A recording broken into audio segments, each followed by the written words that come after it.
commitment is not enough. Because commitment is a promise. Serving with dedication is different. Pag sinabi po natin dedication, dito mo na ilalaan yung effort.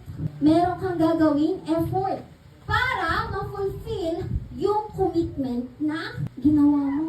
Let's say for example, Lord, I want to pray every day.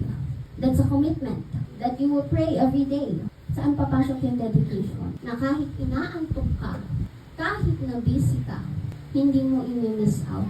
Dito lalabas yung eagerness mo to fulfill yung kinumit mo. Ganun din, di ba? Pag sa life natin, pag meron kang commitment, kailangan meron corresponding action. Mananatili lang yun na promise kapag ka wala kang gagawin.